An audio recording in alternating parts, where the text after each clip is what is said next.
Bien, hoy día vamos a hablar de aleaciones, aspectos teóricos y algunos procedimientos que son básicos en el uso de aleaciones. Los objetivos de la clase, para que se orienten más o menos cuáles son los focos en los cuales debería centrar el estudio. Antes de empezar de lleno con el tema, voy a aclarar un par de conceptos que normalmente se mezclan y a veces no se comprenden bien. El término precioso o aleación preciosa o con metales preciosos significa que tiene metales valiosos o caros como el platino, el oro, el paladio y eventualmente la plata. Y es un término que proviene más bien de joyería. Ahora, la expresión aleación noble o metal noble básicamente implica que no sufre oxidación y o corrosión en medio ambiente húmedo, y es un término que proviene de química.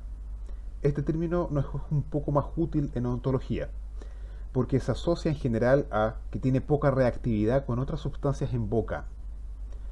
Y en odontología vuelve a ser el oro, el platino y el paladio, y la plata en cierta extensión. Ahora, la palabra colado, en general para nosotros, significa el ingreso de la aleación fundida, o sea, en estado líquido, dentro de un molde. Eso es lo que entendemos generalmente por colado. Ahora, en inglés, cast tiene una connotación un poco más extensa, porque no solamente hace la discriminación de que tenga que ser una aleación fundida o líquida, ingresando dentro de un molde. El concepto de cast es más bien el de rellenar un molde con algún material que está en estado líquido, no necesariamente una aleación. Por lo tanto, cuando usted vacia un modelo a partir de una impresión de alginato, por ejemplo, y es un modelo en yeso, el vaciado sería cast y de hecho el modelo ya definitivo fraguado, con yeso fraguado, también se le llama cast, o sea, un vaciado, básicamente. Aleaciones. ¿Qué es una aleación? Una aleación es una mezcla de un metal con uno o más metales o no metales. En odontología generalmente se emplean mezclas de metales. Sin embargo, en el caso industrial se puede encontrar el caso del acero al carbono, que es mezcla de hierro con carbono, en ciertas proporciones. Ahora, ¿cuál es la idea de mezclar o para qué mezclar metales con metales, como es el caso de odontología? Es para formar otro material u otro compuesto químico con diferentes propiedades mecánicas y químicas. Cuando mezclamos metales hay algunos cambios en su diagrama de temperatura de fusión. En este caso tenemos oro puro al lado izquierdo y cobre puro, o sea 100% de cobre al lado derecho. Y hay puntos donde dice 0% de cobre y 100% de cobre, hay puntos a cierta temperatura, en lo cual significa que el metal en estado elemental se fundió, pasó del estado sólido al estado líquido a una cierta temperatura que está definida y que es exacta. Pasa bruscamente del estado sólido al estado líquido. Pero en el caso de las mezclas, por ejemplo, con 50% de cobre, aparecen dos líneas. Una línea roja, y por arriba dice liquidus, y por abajo de la línea azul dice solidus. Esto significa que bajo la línea de solidus, la línea azul, la aleación va a estar en estado sólido, o sea, va a mantener su forma sin adoptar la forma de un molde o de alguna clase de vasija en la cual pudiésemos verter la aleación. La aleación va a estar todavía en estado bloque, digamos, en estado sólido. Por arriba de la línea de líquidos, la aleación va a estar fundida, o sea, va a ser reconocible como un líquido. Lo vamos a verter en un molde y va a adoptar la forma del molde en el cual la estamos vaciando. Y entre medio queda un espacio.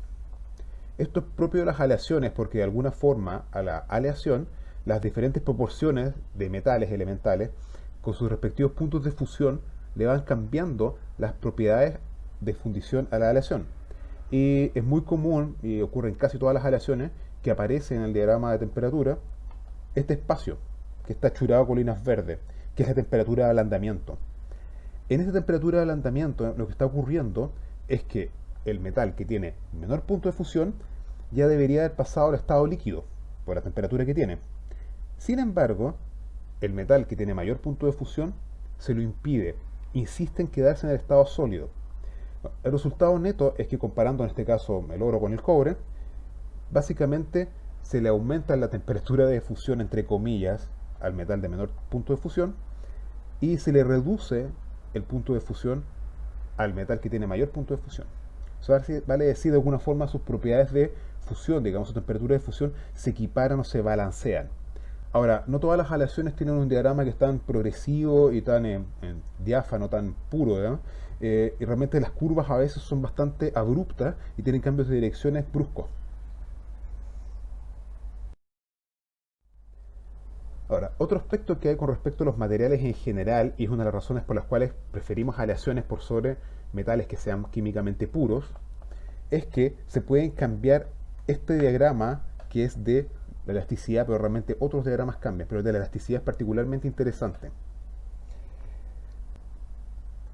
En estos puntos verdes, si mira con atención la curva, entre esos puntos verdes y el cero, las líneas verdes y el cero, la recta, la línea es una recta perfecta y es, por así decirlo, proporcional. Aquí tenemos una, digamos, una columna que es de tensión, o sea, de esfuerzo por área, fuerza por área, ¿no? Y en el eje inferior tenemos una deformación que es en milímetros por metro. O sea, si tengo una barra de 1 metro de largo, ¿cuántos milímetros voy a conseguir deformarlo al aplicarle una cierta cantidad de fuerza? Simulé aquí un material que es cerámico, un vidrio, por ejemplo, y una aleación metálica, no sé si decir estándar, pero una aleación metálica, digamos, genérica. Y el vidrio vemos que es más difícil de deformar, porque para lograr una deformación, por ejemplo, de 3,5 milímetros por metro lineal, vamos a estar aplicar, por ejemplo, una cantidad de tensión, digamos, de fuerza, de 700 megapascales. La aleación, en cambio, se comporta de una manera un poco diferente, en el sentido de que para lograr una deformación de 3,5 milímetros por metro lineal, necesitamos solamente 220 megapascales. Por lo tanto, tiene diferente elasticidad y tiene un cierto módulo de elasticidad que se expresa especialmente en kilopascales o en megapascales o en gigapascales, dependiendo cómo se haya hecho el ensayo y qué clase de materiales estamos hablando. Materiales más flexibles tienen un módulo de elasticidad más bajo. Los materiales más rígidos tienen un módulo de elasticidad más alto. ¿Cómo? Sí, así funciona. Debería llamarse módulo de rigidez en realidad, porque mientras más alto este valor que se expresa la fuerza, o en este caso la fuerza por área, que es necesario aplicarle a una barra para poder doblarla, mientras más alto ese valor, implica que el material es más rígido. Tuve que aplicarle más fuerza para poderlo deformar una cierta cantidad, comparándolo con otro. De manera que debería llamarse módulo de rigidez. Ahora, el punto de esta curva, que se comporta en forma proporcional perfecta, o sea que hay una relación directa entre fuerza y cantidad de deformación, que se cumple solo donde la línea es recta, hasta este punto se le llama límite proporcional. Eso significa que hay una relación directa, perfecta, entre la cantidad de aplicación de fuerza y la cantidad de deformación que debe tener. Ahora, naturalmente esto en la vida real no ocurre en forma exacta 100%. Digamos que hay una correlación del 99,99% en muchos materiales, digamos, con respecto al límite proporcional. Algunos materiales expresan algo que se llama viscoelasticidad. Ocurre también en algunas aleaciones, lo cual significa que el material, al aplicarle una carga, en lugar de recuperar su forma al retirar la carga, lo recupera su forma en forma perfecta.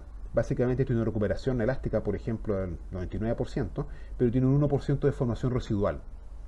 Por lo tanto, el término viscoelasticidad hace referencia a el comportamiento de un fluido viscoso o algo como una plasticina, y obviamente el comportamiento que nosotros reconoceríamos como una goma perfectamente elástica. Tiene comportamiento mixto entre ambos. Algunos conos de gutapercha usados en endodoncia expresan bastante viscoelasticidad. Se forman en forma permanente, en gran extensión, pero también tienen tendencia a recuperar un poco la forma cuando se les retire la carga que se les aplicó. Lo del módulo E es importante porque muchas estructuras se les exige que sean considerablemente rígidas, de manera que tenemos tendencia a seleccionar muchas veces, para ciertos tratamientos, aleaciones que son más bien rígidas, como este vidrio, al compararlo con otra aleación que puede tener una curva parecida a esta, comillas, aleación metálica que estoy mostrando acá en la línea azul. Otro aspecto es por qué la gráfica no continúa más allá de un cierto punto. ¿Por qué tiene un fin? Eso es porque el material ya no acepta más carga, o sea, se fracturó. Básicamente en ese momento el material ya no tolera más carga, se produjo una disociación molecular, una dislocación molecular grotesca y el material se fracturó. Ahora, la forma como se fracturan, mirando la curva me refiero, es diferente en ambos. En el caso del vidrio, toleró fuerza, toleró fuerza, toleró fuerza, hasta que llegó el punto de fractura, y en el punto de fractura bruscamente la curva se acabó.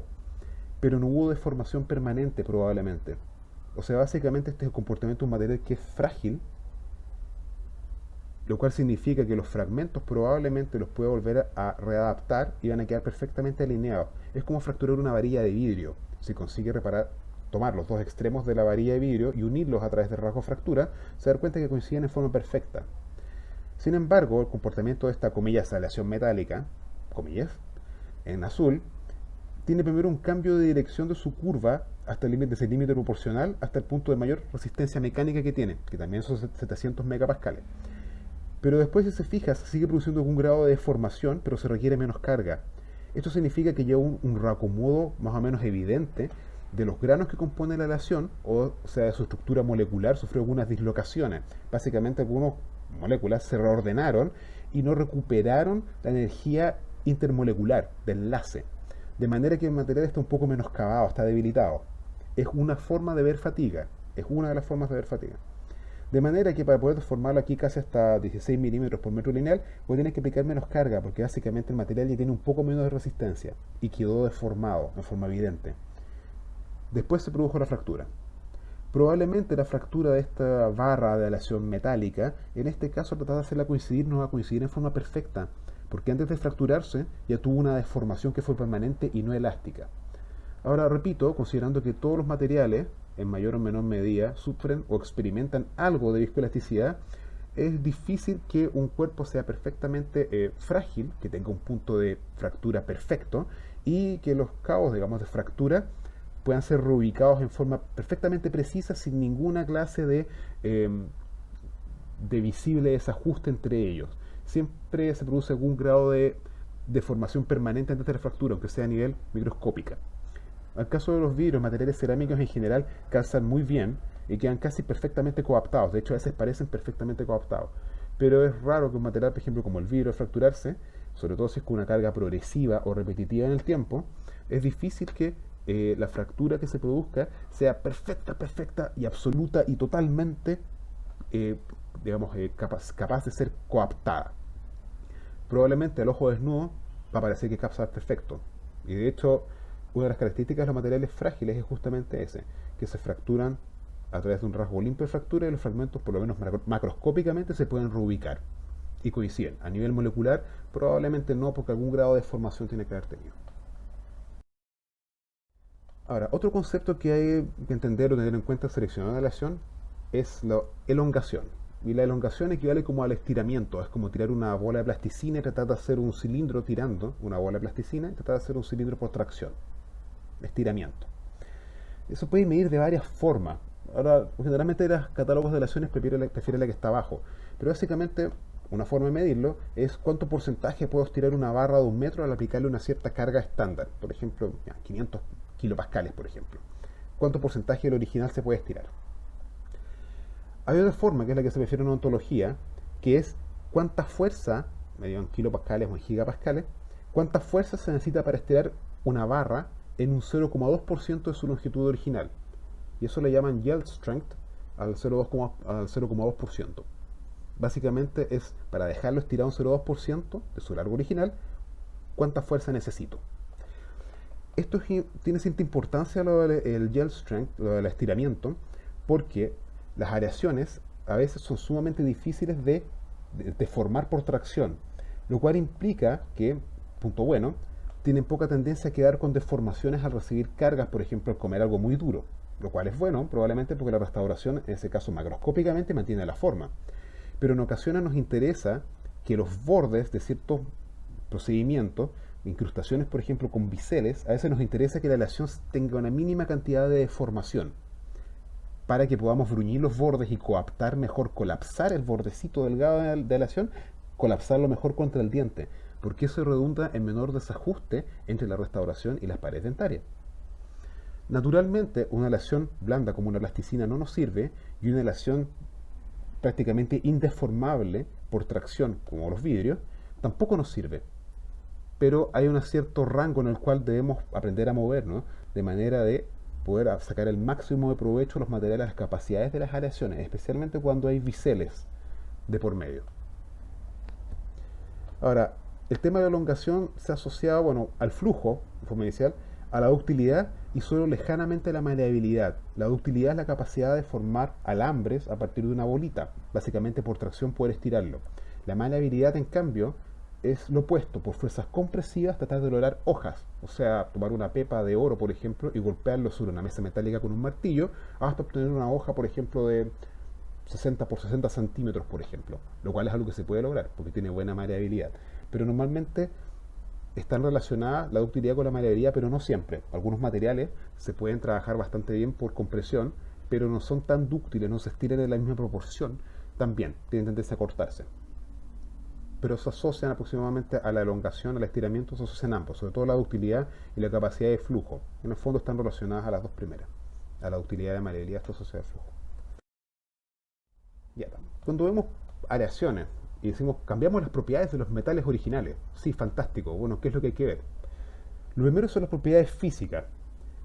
Obviamente, si necesitamos algo que tenga secciones flexibles, necesitamos una aleación que dé algún grado de flexibilidad, aunque sea mínimo. En otras ocasiones necesitamos rigidez elevada para evitar micromovimientos o microdeformaciones de la estructura. Por ejemplo, en el caso de algunas soluciones implantológicas, a veces conviene tener una aleación que sea más bien rígida, sobre todo si son estructuras grandes apoyadas en pocos implantes, por ejemplo. Ahora, la resistencia flexural y compresiva de las aleaciones dentales en general es suficiente, a menos de las aleaciones más nuevas. Pero también es un aspecto que hay que ver. Si hace una estructura grande, necesita algo que tenga resistencia flexural y compresiva mayor. O si tiene, por ejemplo, estructuras múltiples de dientes, por ejemplo, esas prótesis que son como una herradura, va a tener tendencia a sufrir más fricción por el solo hecho de que la estructura es larga. Por lo tanto, se nota más que la estructura se flecta. Y en ese caso tal vez conviene cambiar a una aleación que sea un poco más rígida y que tenga una resistencia flexural más alta. La dureza es un arma de doble filo. La dureza es la resistencia al rayado, o sea, cuánto cuesta hacer una raya en un ensayo estándar. Dureza Krupp, por ejemplo, y especialmente la dureza Vickers es la que más se ocupa en los catálogos para hacer las comparaciones. Una dureza baja significa que es fácil sacar brillo y es fácil desgastar en general, porque la dureza y la resistencia al desgaste normalmente se relacionan. No absolutamente, pero es un muy buen indicador la dureza del material. No es perfecto, pero la dureza del material indica bastante si el material va a ser fácil o difícil de desgastar y de pulir, de brillantar. Si recuerda, el hecho de pulir también es una acción de corte rotatorio. Ahora, por desgracia, los materiales que son fáciles de pulir y fáciles de desgastar generalmente son blandos en su superficie. Por lo tanto, también tienen más tendencia a rayarse y a desgastarse con el uso o con el abuso que dan algunos pacientes a las restauraciones que les acabamos de hacer. Por lo tanto, en ciertas condiciones nos interesa tener, por ejemplo, más dureza, sobre todo cuando tenemos superficies funcionales metálicas a la vista. Tal vez es interesante tener un poco más de dureza, de manera que resista mejor el desgaste al momento de trabajar, realizar el ciclo masticatorio. La maleabilidad y la ductilidad interesa cuando uno tiene ciertas restauraciones no muy grandes, pero que tienen presencia de biseles, porque de esa manera podemos aprovechar las capacidades de, por ejemplo, de elongación, digamos, y de maleabilidad, de manera de poder colapsar los bordes contra los biseles. El color es de los menos importantes porque, sorpresa, las aleaciones tienen un aspecto antiestético, porque normalmente los dientes no tienen aspecto metálico. Sin embargo, el color en ocasiones ayuda. En algunas técnicas metal cerámica, a veces el color dorado, por ejemplo, beneficia en algo o no perjudica tanto como un color marengo o un color casi negro de sustrato que se quiere cubrir con cerámica, por ejemplo. Hay pacientes también que prefieren más los colores amarillos, tipo oro, por no sé qué razón, y otros prefieren color blanco, ligeramente amarillento, cosa que pase lo más desapercibido posible, o sea que el color de la aleación, lo que voy a decir esto suena ridículo, se parezca un poco más a la estructura dentaria, o por lo menos que no desentone tanto con el color de la estructura dentaria del resto de los dientes. Ahora, aparte de las propiedades físicas, también nos interesan las propiedades químicas, especialmente la estabilidad electroquímica en boca, no en un laboratorio, sino que metido dentro de la boca. O sea, que no sufra corrosión y que no haya presencia de galvanismo. La corrosión es un tipo agravado o profundizado de oxidación. Lo voy a decir de esa manera un poco burda. Básicamente, cuando hay corrosión, significa que la oxidación superficial que puede sufrir una aleación penetró en profundidad y se está perdiendo masa de material. Muchos materiales, sobre todo los que tienen cromo, de hecho se han oxidado en su superficie. El óxido de cromo es una forma de impermeabilizar la superficie de la aleación y de volverla más inerte y menos reactiva, porque básicamente es resistente mecánicamente y también es resistente a muchos agentes químicos agresivos. Por lo tanto, las aleaciones que tienen, por ejemplo, cromo, tienen tendencia a pasivarse un poco en su superficie gracias a la formación de óxido de cromo. Ese óxido es impermeable y es duro, por lo tanto, la oxidación de la capa interna de aleación tiene tendencia a no ocurrir. Básicamente esa capa de, de óxido de cromo externa protege a la masa que está debajo. Ahora, si ha visto alguna vez hierro oxidado, va a entender a lo que me refiero, en el sentido que la superficie se oxida, pero después la oxidación penetra en profundidad y se empiezan a caer pedazos de material oxidado, de metal oxidado, de hierro oxidado. Eso es corrosión. El galvanismo está asociado a la oxidación en el sentido de que se forman verdaderas pilas a veces en el interior de la boca de los pacientes. Un paciente puede tener amalgama de plata, puede tener una aleación de oro, puede tener una incrustación de níquel cromo, más allá de tener un overlay de plata paladio y tener un par de implantes. Condición ideal para que se forme una pila dentro de la boca. Y el paciente siente una descarga eléctrica. Ahora, dentro de las propiedades químicas hay algo que suena contrasentido, y es que material en algunas ocasiones le exigimos que forme óxidos para cerámica. Dijimos que no queríamos que se oxidase y ahora queremos que sí se oxide. ¿Cómo es la cosa?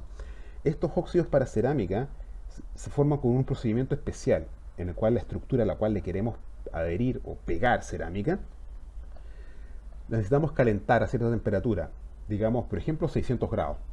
A esa temperatura, el oxígeno de la atmósfera tiene tendencia a reaccionar con el metal que está altamente caliente, con la aleación metálica. Por lo tanto, la superficie tiene tendencia a oxidarse en cierta extensión.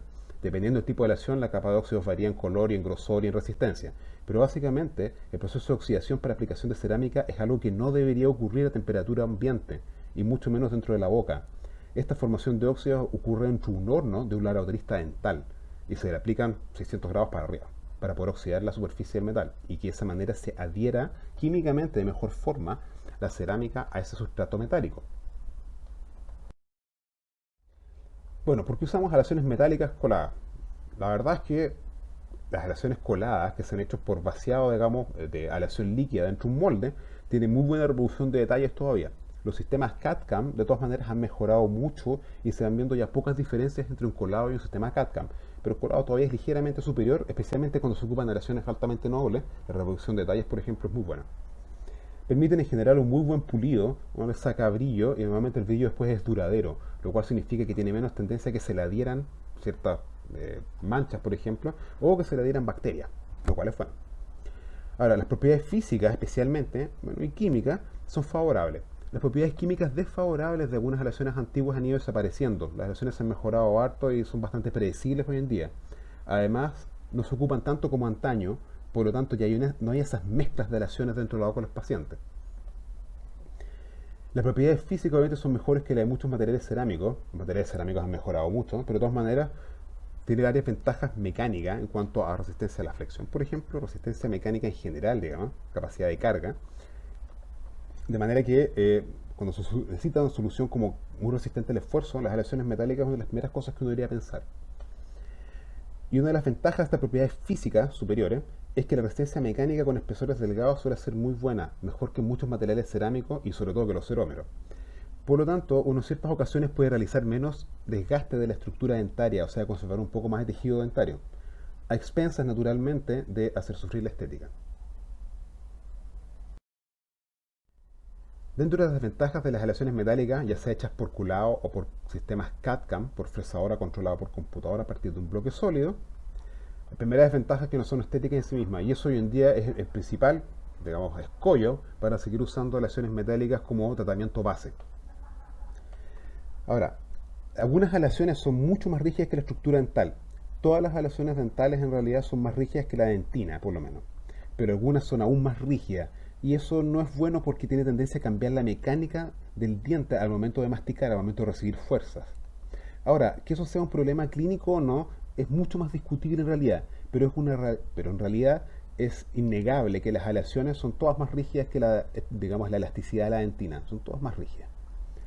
Otra desventaja relativa, sobre todo cuando uno tiene dientes que son vitales, o sea que tienen su pulpa dentaria todavía y no se le ha realizado endodoncia, sino que aún tienen capacidad de sensibilidad, es que conduce la electricidad y la temperatura. Sobre todo la electricidad es un problema cuando se forma galvanismo dentro de la boca. La temperatura, la verdad es que depende mucho de los grosores dentarios que se dejen de dentina o si se ocuparon de forma puntual, en algunas secciones más profundas, un poco de material de base de protección pulpo-dentinaria, por ejemplo, que sirve de aislante. Y de esa manera el problema de la temperatura se puede soslayar bastante bien. Generalmente no es un gran problema. El principal problema es que conduce la electricidad dentro de las propiedades conductivas que tienen las aleaciones. La conductividad de la electricidad es más grave cuando hay muchas aleaciones metidas en boca. Ahora, se pueden corroer o generar galvanismo con otros metales, o sea, producir electricidad y además conducirla. Y eso se produce generalmente por polimetalismo. Una mezcla demasiado grande de amalgamas de diferentes edades, digamos, y tal vez incluso de diferentes tipos. Tal vez algún paciente todavía tiene alguna amalgama que tiene fase gamma 2 todavía, tal vez en boca de algún paciente en puntual. Pero diferentes mezclas de oro, plata paladio, níquel cromo, una prótesis con una base de cobalto cromo, empieza a haber muchas aleaciones diferentes en boca. Por lo tanto, es posible que en el ambiente húmedo y salino, que es la saliva dentro de la boca, es posible que se genere alguna formación de pila. Básicamente, uno de los metales se va a oxidar y otro va a servir como aceptor de electrones. Por lo tanto, se va a producir un flujo de electricidad dentro de la boca. Y como las aleaciones metálicas transmiten la electricidad, es posible que el paciente se meta un tenedor dentro de la boca y sienta un sabor metálico en la lengua, e inmediatamente después sienta una sensación de corriente, de choque eléctrico, con dolor en algún diente o en varios. Muy desagradable. Es un riesgo potencial, como repito, con el polimetalismo, al tener gran cantidad de metales o de aleaciones diferentes dentro de la boca. Otro aspecto que se debe tener en cuenta, que no se debe olvidar, es uno que proviene de la anamnesis. Preguntarle siempre al paciente si es alérgico a alguna clase de aleación o alguna clase de metal. Cuando dicen que es alérgico a los metales, generalmente es alérgico al níquel, o sea, las joyas de fantasía. ¿Qué hacer en esos casos? ¿Tiene alergia al níquel? ¿Puede usar aleación alto noble o noble? O sea, con oro. Sí, lo puedo ocupar. Níquel cromo, obviamente no. Cobalto cromo, sí lo puede ocupar, siempre y cuando no tenga níquel en la composición, y normalmente no lo tiene. Sí, puedo ocupar cobalto cromo. Puedo ocupar materiales cerámicos, dióxido de circonio, disilicato de litio, por ejemplo. Alúmina podría ser también. Sí, puedo ocupar material cerámico. ¿Y puedo ocupar también titanio? Sí, puedo ocupar titanio. Ahora, si tiene alergia al cromo, ¿puedo ocupar aleaciones alto nobles? Sí, porque no tienen cromo en su composición. Pero no puedo ocupar ni níquel cromo ni cobalto cromo, porque obviamente tienen cromo. Si es alérgico al cromo, tiene problemas. La alergia al cromo es rara, la alergia al níquel es muy común. Ah, y también existe alergia al oro, a la plata, bueno, obviamente al cobre, y creo que alguna vez vi que había alergia al paladio y también incluso al platino, que normalmente se consideran metales nobles, por lo tanto, son metales que en general dan poca sensibilización. Ahora, se va a ocupar una aleación alto noble, revise bien la composición química que tiene. No vaya a ser, por ejemplo, que el paciente es alérgico al cobre, usted coloca una aleación alto noble que tiene cobre en su composición. Podría tener problemas. Pero la alergia al cromo o al titanio también es una posibilidad. En el caso de envenenamientos por metales, cuando el paciente cree que se va a envenenar, que los metales cualquiera lo va a envenenar, una posibilidad es usar oro, por ejemplo, oro con platino, que se considera siempre inerte, que no causa alergia, etcétera. Sin embargo, usar níquel cromo y cobalto cromo, por ejemplo, tal vez no sea una buena idea, porque normalmente la palabra níquel, cromo y cobalto de alguna forma asusta a la gente cuando se ha metido mucho en el cuento, digamos, del envenenamiento por metales. La verdad es que la cantidad de iones metálicos que se puede liberar de las estructuras que ponemos en boca, la verdad es que es mínimo. Pero si algún paciente tiene estas creencias, tal vez es mejor, si hay una posibilidad, ofrecer algo un poco distinto, siempre y cuando la calidad del tratamiento no se desmejore. Tal vez sea un poco más caro o bastante más caro, pero tal vez sea una posibilidad. Ahora, el titanio normalmente se asocia a implantes, a biocompatibilidad, pero algunas creencias de algunos pacientes nos pueden poner en problema, de manera que puede que el titanio sea una posibilidad o no. Los materiales cerámicos sí, obviamente. Y con respecto a metales y biomagnetismo, y alguna vez me tocó una paciente digamos, con estas creencias, eh, la verdad es que ellos creen que si se coloca un metal dentro del cuerpo o dentro del arco dentario, se van a producir problemas desde cambios en el humor, más incidencia de depresión, desbalance del chakra, y no se ría, porque escuché eso, digamos, que se producía un desbalance en las corrientes biomagnéticas y se podían desbalancear los chakras, etcétera. No tengo idea si eso será verdad o no, a lo mejor hay algo de cierto. Pero en ese caso es mejor escaparse con cuidado a los materiales puramente cerámicos cuando sea posible. ¿Por qué con cuidado? Porque un paciente puede decirle que esté bien informado, vea la composición química de una cerámica de óxidos y diga, oiga, esto tiene litio y esto tiene aluminio por la alúmina y tiene circonio, dióxido de circonio, ¿no? Tiene un metal de transición. En ese caso, cuando vea la palabra metales, puede ser que el paciente se sienta de alguna forma ofendido o estafado. Además, que es algo que es mejor hablarlo en forma directa, que estos son materiales que tienen composición basada en óxidos metálicos, pero su comportamiento es de un material cerámico, es como una roca. De manera que no tiene la capacidad de conducción de electricidad que tiene en cuanto que se llama esto las aleaciones metálicas, que parece que lo que le preocupa a la gente que cree en esto del biomagnetismo y la asociación con metales que hacen una disrupción, digamos, de los flujos, digamos, electromagnéticos naturales. Luego, no tengo idea si es verdad, puede haber algo cierto, pudiese ser que no está estudiado, puede ser. Como sea, tenga cuidado con las creencias o las alergias reales de los pacientes cuando selecciona aleaciones. Es cosa de buscar componentes y buscar familias, digamos, y buscar alternativas. Y eventualmente puede lograr un tratamiento satisfactorio y seguro para su paciente, de manera que todos queden satisfechos con lo que lograron.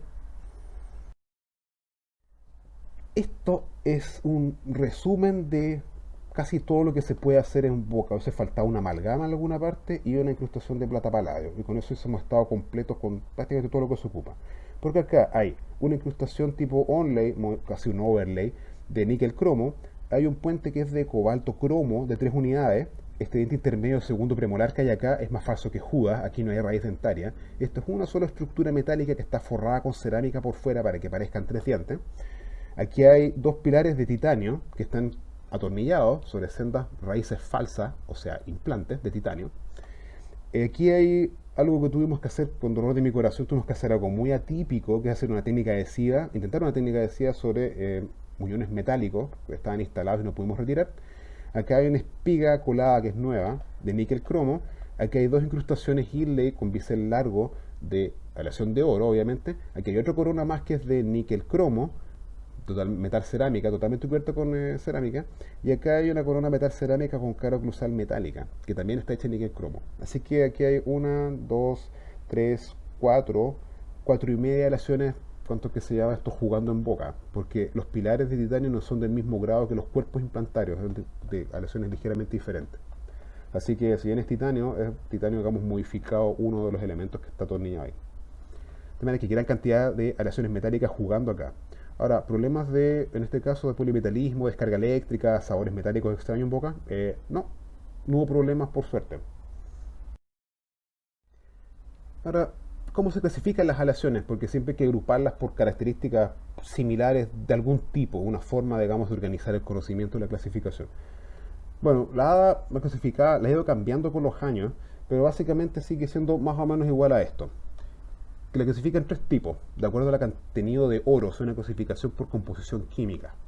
La clasifica en alto noble, después le pone HN con un símbolo que es un cuadrado, eso es importante. Las aleaciones nobles las clasifica con un triángulo, les pone una N de noble. Y las predominantemente base, o base, las considera con una esfera, que está dividido, o sea, un círculo, perdón, que está dividido, digamos, como de línea con una área negra abajo. Esa es la forma como los clasifica. Las altamente nobles tienen que tener por lo menos un 60% de metales nobles en su composición y por lo menos un 40% de oro, mínimo. Las aleaciones nobles supone que deberían quedar con una composición química intermedia, sin una exigencia de metales nobles, ¿no? Y las predominantemente base, en teoría, deberían tener por lo menos de 25% de oro o menos, y platino. Pues la verdad es que en la práctica las aleaciones predominantemente base nunca o casi nunca tienen alguna clase de metal noble, o sea, no tienen nada de oro ni nada de platino. Pero la exigencia dice que tiene que tener menos, porque si no sería aleación noble, si tuviese un 25% o más. Ahora, las altamente nobles es realmente una superfamilia o una megafamilia, porque el oro y el platino, pues sobre todo el oro, como puede disolver gran cantidad de metales distintos al momento de ser creada la aleación, se puede obtener un montón de aleaciones con propiedades que son totalmente distintas y de hecho colores distintos. Se pueden obtener aleaciones sumamente duras, casi como un acero inoxidable, o se pueden obtener unas aleaciones que son sumamente blandas, de color amarillento, digamos, el color oro. Incluso había una variedad que era un autéctico que se podía templar, o sea, hacer el tratamiento térmico igual que un acero y endurecerlo o reblandecerlo a voluntad, siendo un procedimiento de aumento de temperatura controlado. Ahora, con toda esta mezcolanza de composiciones químicas y propiedades distintas, hace muchos años atrás se hizo esta clasificación que originalmente afectaba solo a las aleaciones altamente nobles y realmente ahora se ocupa para todo. Se le agregó un tipo 5 después más abajo, no viene al caso ahora. Básicamente lo que usamos en odontología es más o menos esto. Los tipo 1 y 2 que se ocupaban para hacer inlay en los años 60, 70 y 80, en los 90 empezaron a desaparecer porque se empezaron a hacer resinas compuestas en lugar de incrustaciones inlay. Se ocupaban de los tipo 1 y tipo 2. Eventualmente podría ser usado para usar un onlay, pero los onlay requieren más resistencia mecánica y más rigidez de la aleación. Por lo tanto, el tipo 2 nunca fue considerado bueno para onlay. Los tipo 2 representaban en cierta forma las aleaciones provenientes de monedas de oro. Antes se podían comprar monedas de oro, se le sacaba un pedazo, se le pasaba al laboratorista y con eso hacía una incrustación. El problema es que la composición química de una moneda de oro no es una composición que está 100% definida, no es una composición de grado analítico, a diferencia de las aleaciones que nos venden las casas dentales, que están muy bien hechas, digamos, son casi oros o aleaciones nobles, o altamente nobles sobre todo, que son casi hechas de laboratorio. En el caso de los oros de moneda eso no ocurría, de manera que se obtenían oros más rojizos, con más resistencia a la corrosión o menos resistencia a la corrosión, y sí, se perdían el brillo, las aleaciones de moneda, a veces, y básicamente con un grado de dureza y de resistencia mecánica que era variable y generalmente no muy buena. La aleación de moneda generalmente es muy blanda para aguantar bien el trabajo en boca, el trabajo masticatorio. De manera que las aleaciones tipo 2, no. Ahora, los tipo 3 sí. Se ocupan hoy en día todavía, cuando el paciente puede pagarla, para hacer incrustaciones onlay, para hacer espigas, muñones metálicas, cuando es necesario, y no queda otra, y para hacer prótesis fijas, sobre todo unitarias, o sea, hacer coronas de un solo diente. Ahora, los tipo 4 se ocupan para hacer prótesis fijas extensas, como el puente que vimos en el caso de la señora anterior, digamos el puente 3 piezas, y habían, y de hecho todavía existen, pero nadie las ocupa porque son prohibitivamente caras, aleaciones tipo 4 de rango alto, muy resistentes para hacer prótesis parciales removibles, o sea, placas con ganchitos. Ahora, si alguien hoy en día va a gastar 2 millones de pesos en solamente la aleación para hacerse una prótesis removible, yo creo que mejor se coloca implante, o bien se hace una prótesis con base de cobalto cromo o de titanio, y el otro 1,5 millones lo gasta en lo que quiera. Las aleaciones nobles, cambian, que se crearon cuando el oro subió mucho de precio en los años 80, se apeló al paladio como reemplazo del oro porque es bastante más barato y mecánicamente es bastante interesante. También puede disolver otros metales nobles con relativa facilidad, por lo tanto la formación de la aleación es relativamente fácil. De esos dos, plata paladio es probablemente el más ocupado, por lo menos en Chile, para hacer espigas muñones y para hacer incrustaciones tipo onlay. Es un material bastante resistente, es una aleación que se corroe poco mientras no haya muchos otros metales distintos en boca, y no es una aleación tan cara como las altamente nobles. Las aleaciones nobles son más caras que las bases, pero de todas maneras son bastante más baratas que las aleaciones altamente nobles. Sobre todo las aleaciones que tienen mucho oro y mucho platino en su composición, por Dios, son tremendamente caras. Son las mejores tal vez, pero son caras. Ahora, en Norteamérica y en Europa se usó un tiempo sistema de paladio-plata, o sea que predominantemente tiene paladio en su composición y solo un 25-30% de plata. El problema con esta aleación es que la variedad que es para técnica metal cerámica tiene galio en su composición, y la otra cosa es que el paladio a veces es mirado con un poco de suspicacia en los países más desarrollados. Ahora, eso tal vez sería el problema menor, teniendo en cuenta que hay algo que usar por el paciente, ¿no? Sin embargo, uno de los problemas es cuando se le aplica cerámica a la aleación de paladio de plata, en ocasiones tiene tendencia a verse la capa de óxidos con una forma verde cuando se contamina la superficie. Y en ocasiones eso es difícil de controlar en el laboratorio, de manera que no es una aleación tan popular como uno pudiera pensar, porque es una aleación bastante más barata que una aleación altamente noble. Sin embargo, para técnica metal cerámica no es de las preferidas. Oh Dios, el titanio. Ya. Cuando se creó la clasificación, el titanio todavía no se ocupaba en odontología y de alguna forma se coló en el grupo de aleaciones nobles. ¿Por qué? El titanio no tiene ninguna composición química en base a oro, platino o paladio, o ni plata incluso. El titanio que se ocupa normalmente es comercialmente puro, de grado 1 a 4.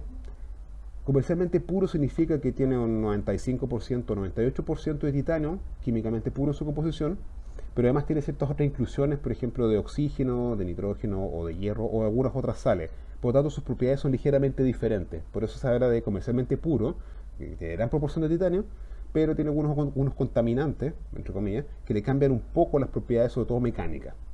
Ahora, también se emplean algunas aleaciones, sobre todo en implantología, que tienen por lo menos el 85% o más de titanio, que es lo que le da la estabilidad electroquímica y le da la biocompatibilidad a la aleación.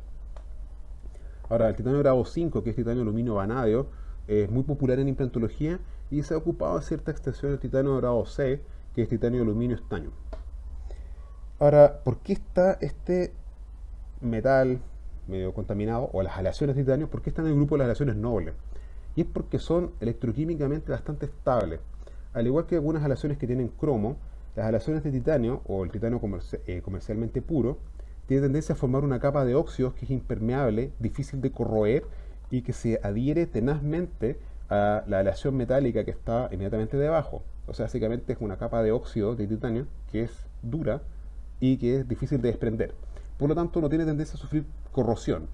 Pero además la capa de óxido de titanio es bastante pasiva, así que tampoco tiene tanta tendencia a inducir corrosión en otras aleaciones, en otros elementos metálicos que pudiese haber en boca. Por lo tanto, es bastante inerte. Por lo tanto, se le incorporó por sus propiedades, por sus características, se le incorporó en el grupo de aleaciones nobles.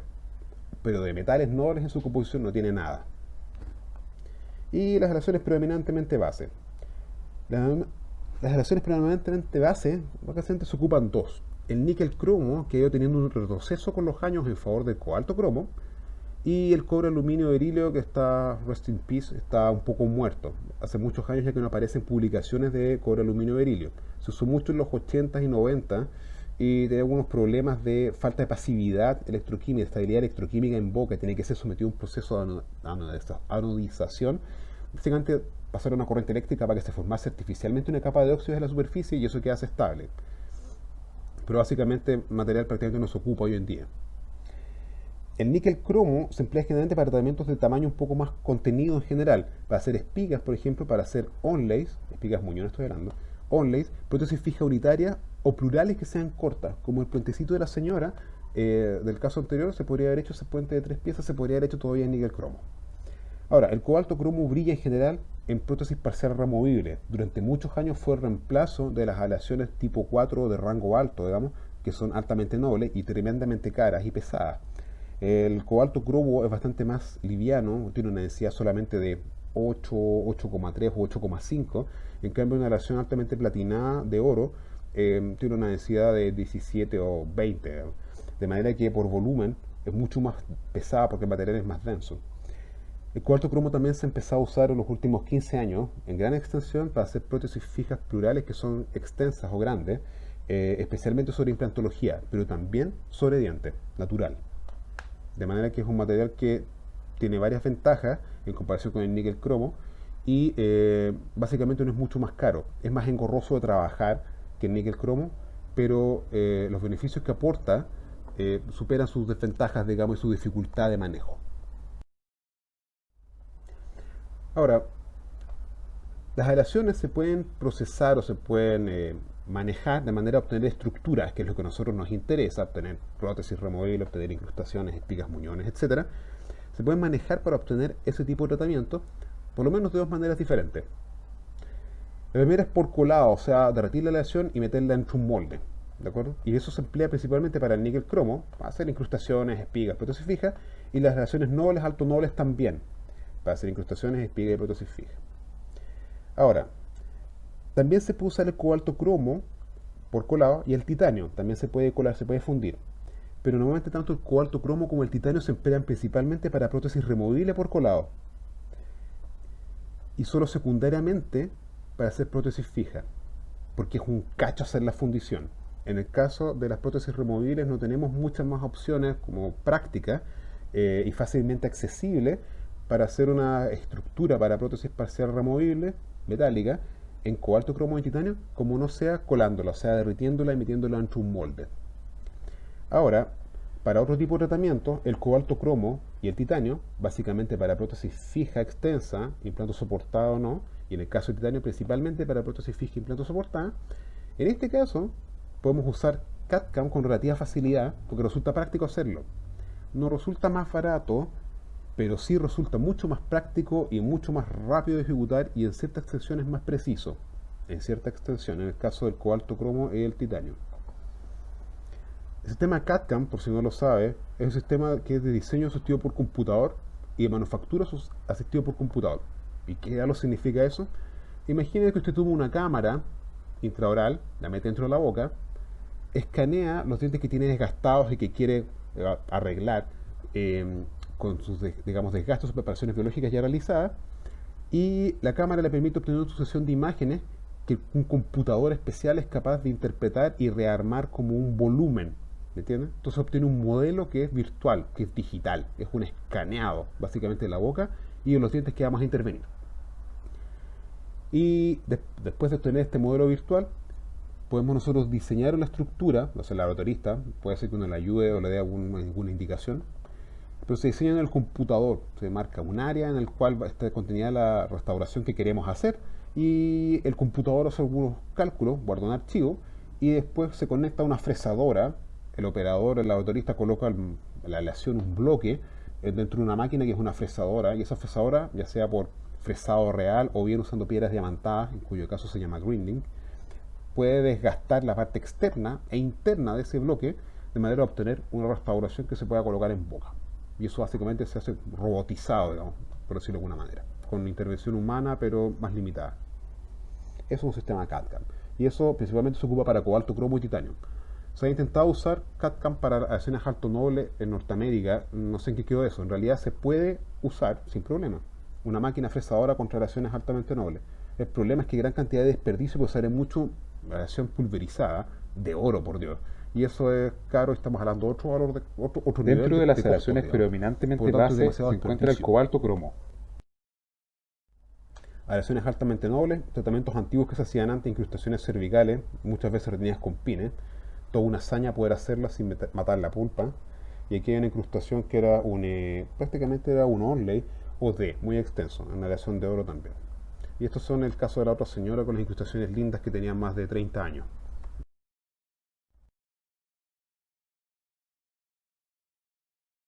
Desde hace unos 50 años atrás es popular para hacer prótesis parcial removible, como esta, son placas retenidas con ganchito, que está puesta en boca de la paciente, ¿eh?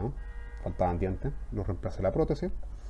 Y Dios, este es otro esqueleto de otro paciente, pero tiene otro diseño, un horrible placoide segmentado. Una necesidad que hay que hacer a veces, el diseño que tiene esta estructura. Esto también es cobalto cromo, pero esto es cobalto cromo para prótesis fija. Y esta es una estructura súper grande que era de, creo que eran 12 piezas, me parece, o 11 piezas. Tiene una extensión en voladizo acá atrás, no importa. Y abajo está cubierto con cerámica el arco superior.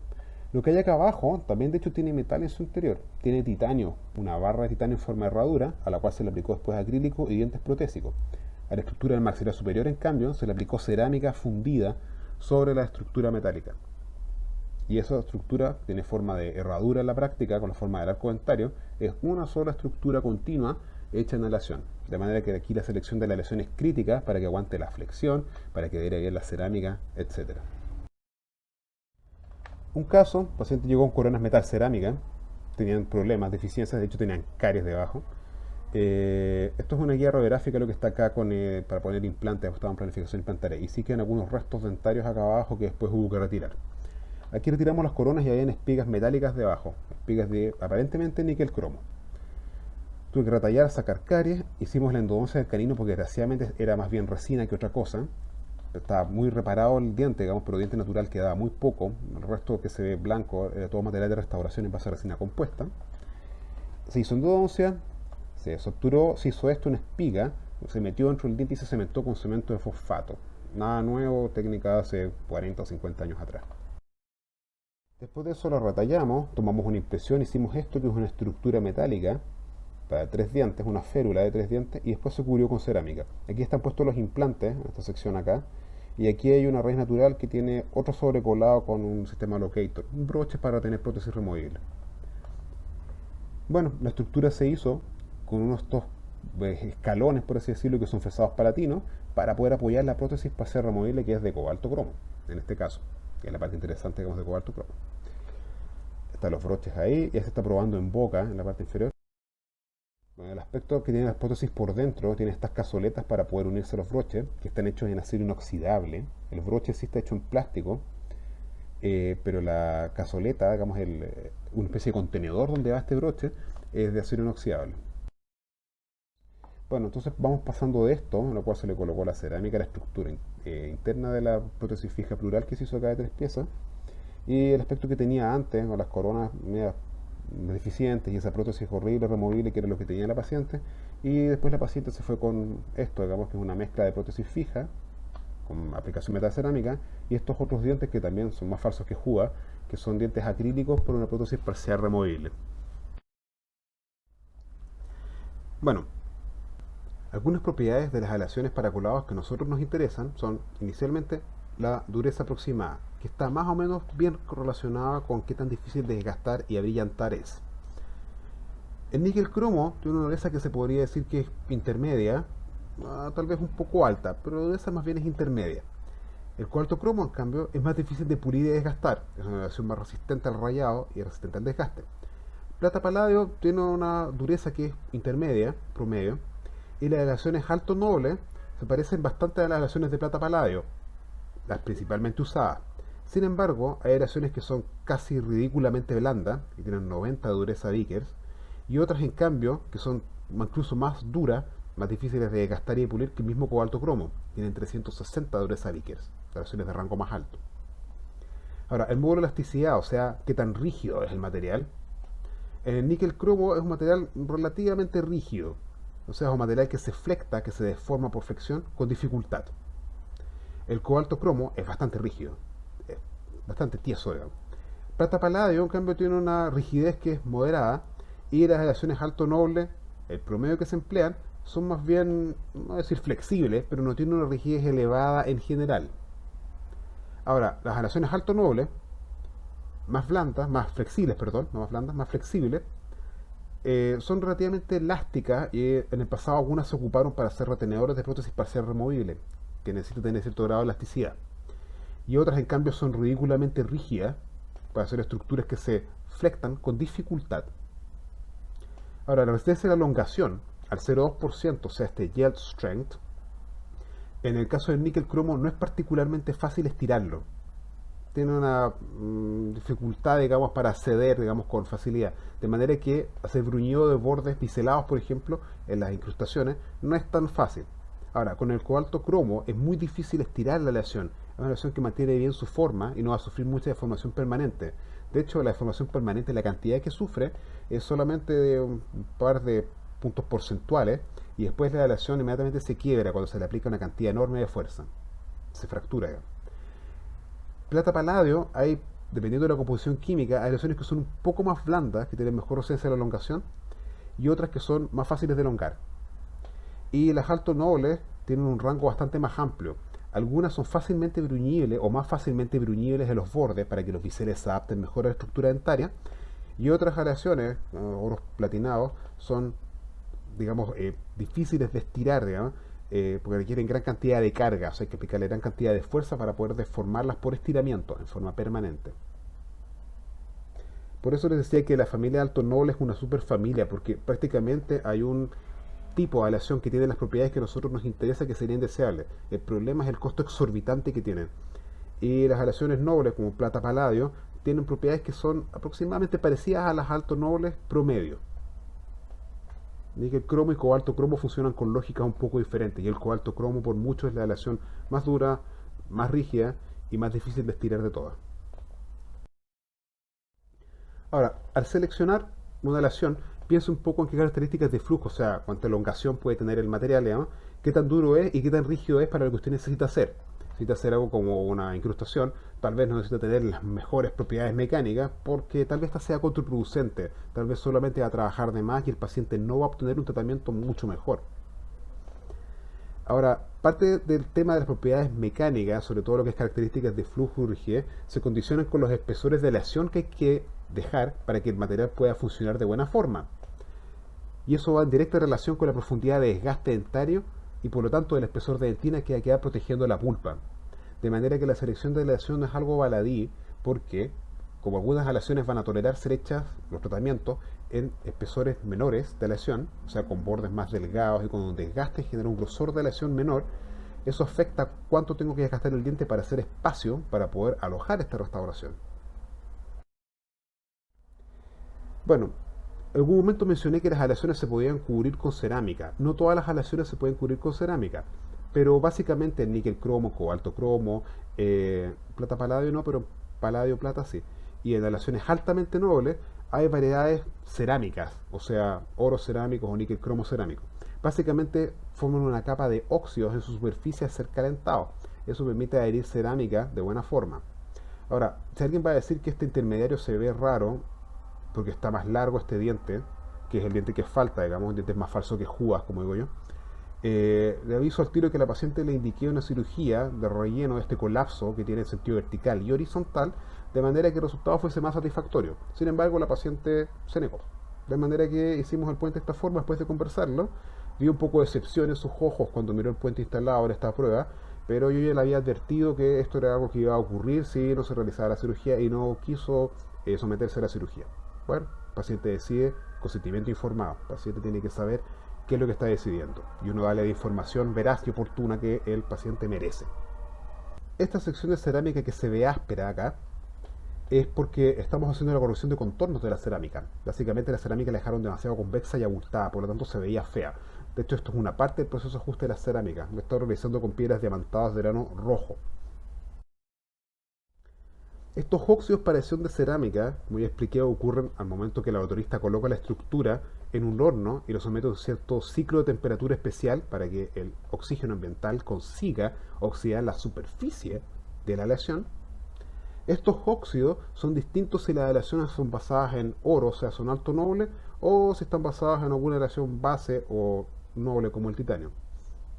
Las aleaciones de oro tienen un color de óxidos más o menos parecido al color de las letras. Es un color amarillento claro que se puede formar porque a la aleación el fabricante le incorporó estaño o galio o algún otro elemento capaz de oxidarse en cantidades pequeñas, por ejemplo un 1%, por ejemplo. En la superficie, el estaño o el galio expuesto al oxígeno ambiental en caliente forma una capa de óxidos que es fina y generante de un color blanquecino al amarillo marrón. A veces un poquito anaranjado, pero en general el color es blanco ligeramente amarillento hasta un amarillo un poquito parduzco. Por lo menos ese color no es tan distinto a la estructura dentaria natural, por lo menos al color de la dentina, de manera que tapar las capas de óxido con cerámica de las aleaciones altamente nobles generalmente es un poco más sencillo que lo que ocurre con las aleaciones base tipo níquel cromo o cobalto cromo o el titanio, que sabemos que es una aleación noble por básicamente adopción. En estos casos, a la derecha, níquel cromo y sobre todo el cobalto cromo, la capa de óxidos es gruesa y además de un color bien oscuro, un color a veces que es marengo, casi negro. Y muchas veces el laboratorista tiene que sacar con escobillas metálicas el exceso de capa de óxido, porque de otra forma es posible que la cerámica se desprenda si la capa de óxido es demasiado gruesa. Ahora, aquí va a haber un fenómeno químico de interdifusión entre los óxidos de la cerámica, que son óxidos metálicos primordialmente, y la capa de óxidos que está pegada a la estructura metálica. Va a haber una interdifusión, básicamente una especie de solubilización, con formación de enlaces de tipo biónico y otros más débiles como fuerzas de Van der Waals y dipolos y todas esas cosas que algo aportan a la retención. De manera que esta interacción entre las dos óxidos, la de la cerámica, de recubrimiento para que parezca diente, y la base metálica que está oxidada en su superficie, esta interacción va a permitir que la cerámica se adhiera químicamente a la superficie del metal oxidado. Si esto no se hace bien, básicamente si la superficie no se asperiza y después se oxida, por ejemplo, o si esta superficie se contaminó en el laboratorio y se pretende hacer alguna clase de ajuste, la cerámica es posible que se quiebre. De hecho, es posible que se cemente la corona, por ejemplo, en este caso, que es una corona metal cerámica, se cemente en bocal, pasan algunos meses y de repente la cerámica al paciente se le quiebre. Y eso es un fallo catastrófico. Básicamente se puede reparar en boca, pero si está instalado hace poco el tratamiento, lo que corresponde, y el paciente obviamente no va a querer repetirlo, obviamente lo corresponde repetirlo uno de cargo y costo de uno, digamos, hacer el tratamiento que el paciente merece. ¿Se puede reparar? Sí, se puede reparar con resina compuesta, procedimiento relativamente simple, pero por Dios, el paciente requiere algo que sea un poco más duradero y básicamente pagó y puso expectativas en ello y hay que cumplir.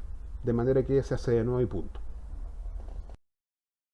Ahora, las aleaciones metálicas tienen algo interesante. Cuando se hacen estructuras plurales, a veces ocurre que por pequeños, y digo realmente pequeñas discrepancias, las estructuras no terminan de asentar en la posición que les corresponde. Básicamente quedan a medio entrar.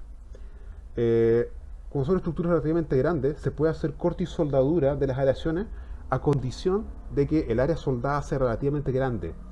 Y esto se puede soldar con antorcha, que era la solución más antigua que se usó muchos años por las aleaciones altamente nobles, pero más modernamente se puede soldar con láser o con soldadura eléctrica.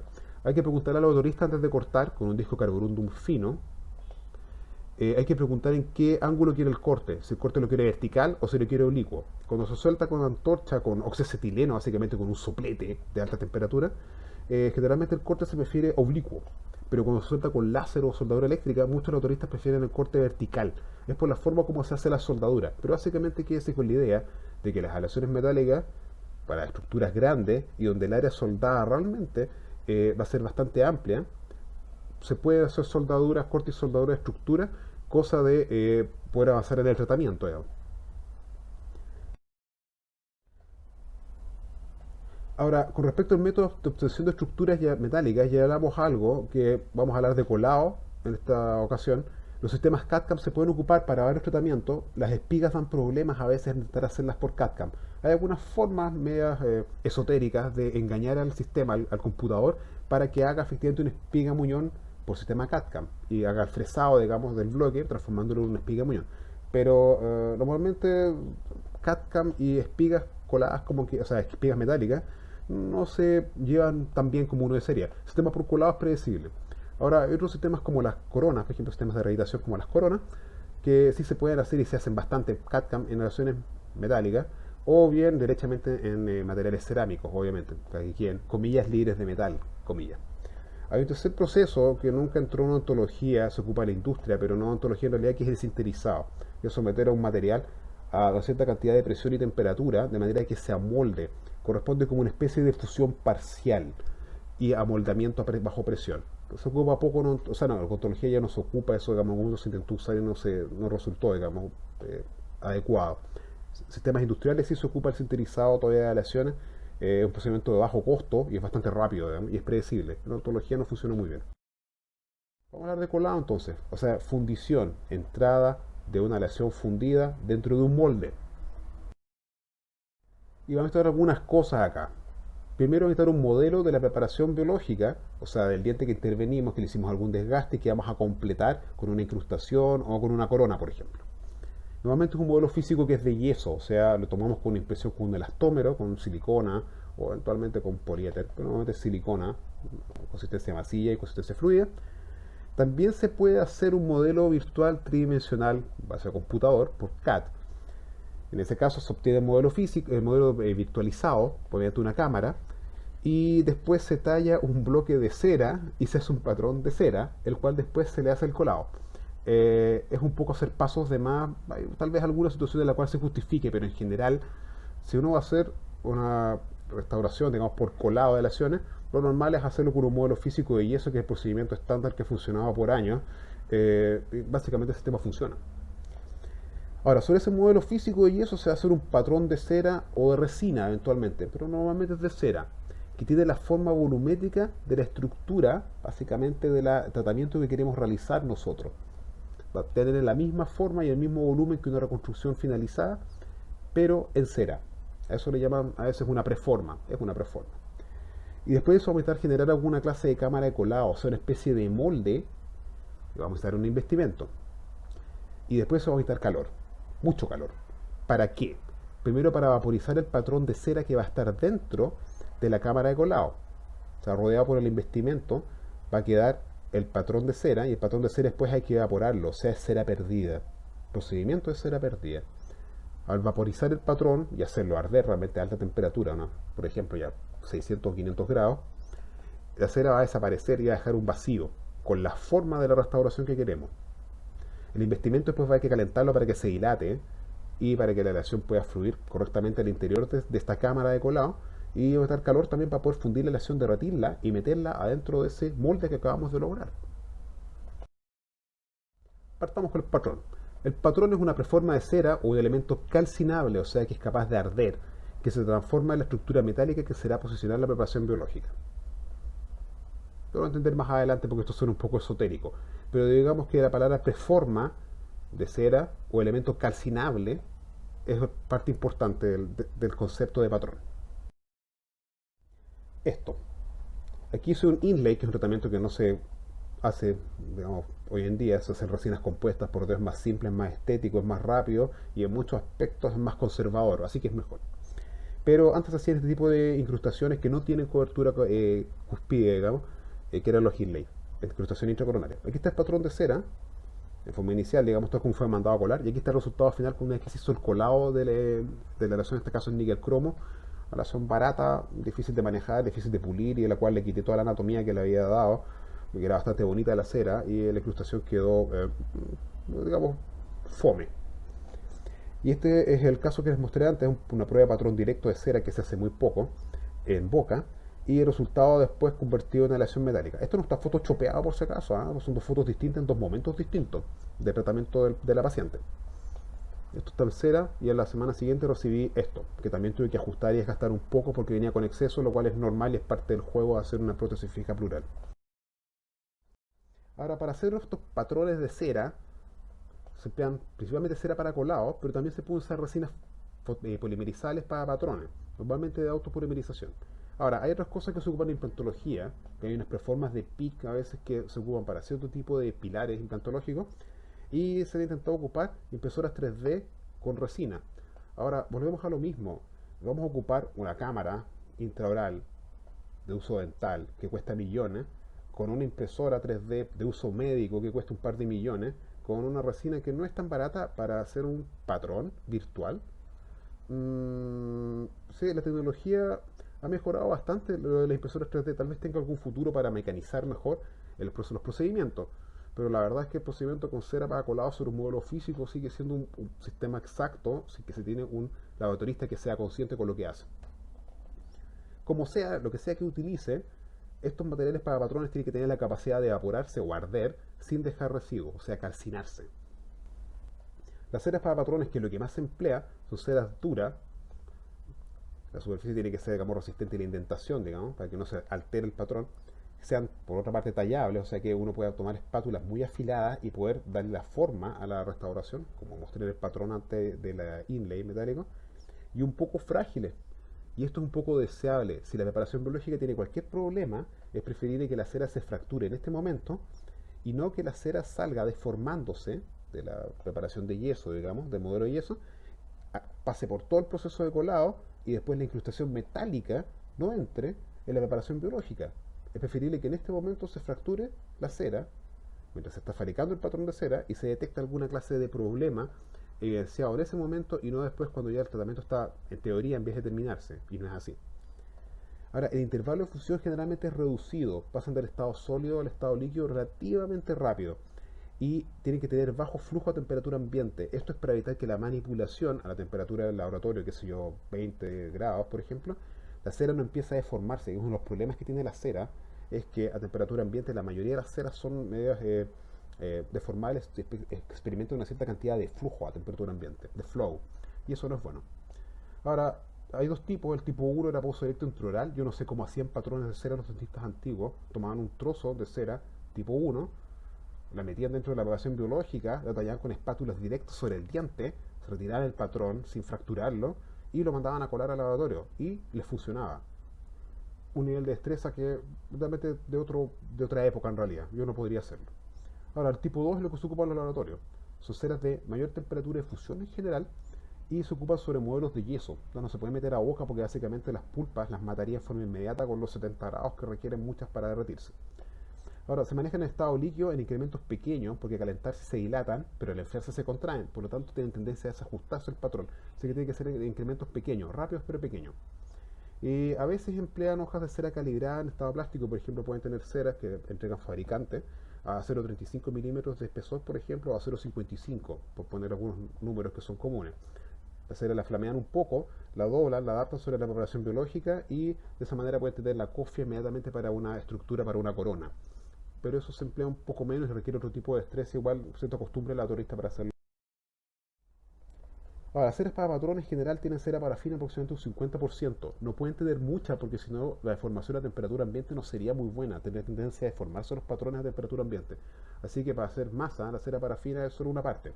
El resto son todas ceras para hacerlas más duras, más tenaces y con mejor capacidad de brillo. Mientras más liso queda un patrón de cera, menos hay que trabajar después durante el alisamiento de la restauración colada. Básicamente la aleación, si encuentro una cámara de colado que está lisa por dentro, va a reproducir esa forma lisa, por lo tanto va a costar menos sacarle brillo a la restauración. El caso del níquel cromo o cobalto cromo es un tema porque de otra forma se puede trabajar lo indecible al momento de tratar de brillantar estas aleaciones. Ahora, las ceras para patrones son medio débiles con los recalentamientos. Si uno recalienta una cera, hay ciertos elementos que son de cadena carbonada, digamos que son cortas, tiene tendencia a salir en forma de vapor, de manera que no hay que sobrecalentar. Y así más o menos como se venden. En barras, por ejemplo, esta cera es tipo 2, por ejemplo, también es para uso laboratorio, y esta, que es la forma normal, que son estos panes grandes, en los cuales van sacando la baterista a medida que va necesitando. Y cada uno de estos oquedades son pasadas de espátula para cargar una cierta cantidad de cera en la espátula y poder colocar, o goteador, y poder colocarlo, digamos, en el modelo para hacer el patrón de cera. Nótese que la cera azul, que es la cera para el cuerpo normal estándar, es la que más falta, porque normalmente las otras ceras, cera para hombros, cera sin memoria, tienen tendencia a usarse solo en zonas puntuales de la conformación del patrón. Generalmente la mayor parte del patrón, como se ve acá, es de cera azul. Este patrón lo hice yo y quedó más o menos. Esto lo hizo el autorista, es un puente parecido al otro, pero no es el mismo, que es un puente de 3 piezas. Y aquí está el aspecto de la preparación biológica que he hecho yo en el diente.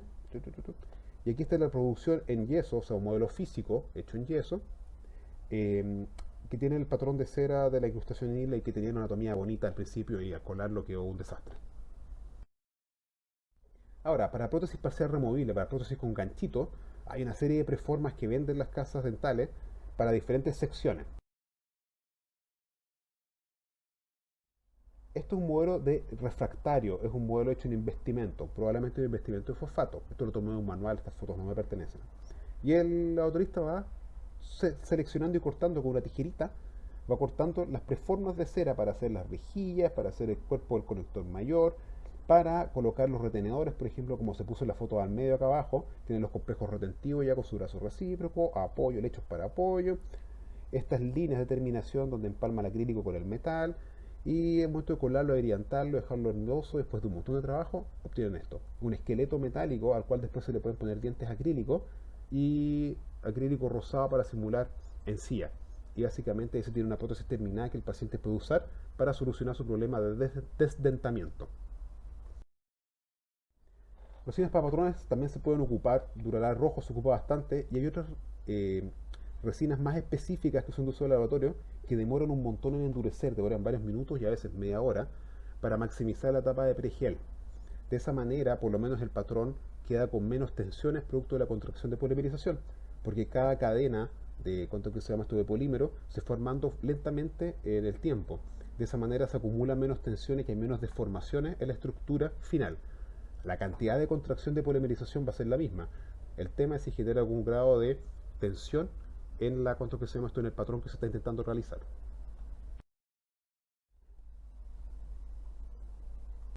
Este es un caso con una espiga muñón colado, porque no me quedaba remanente para poner una fibroresina, así que tuve que poner una espiga colada. Lo mandé a hacer al laboratorio y fracasó, de manera que decidí mejor tomar el toro por las astas y realizar yo mismo el patrón en boca. Después estaba muy arrepentido, demoré como 2 horas y fracción o 3 horas en hacer las dos secciones de la espiga muñón que yo quería cementar, digamos, con la forma que yo quería y con el grado de anclaje que yo quería. Es un sistema que es caja rielera, digamos que esta sección de acá es la caja y por dentro de esto, de la otra parte, hay una rielera.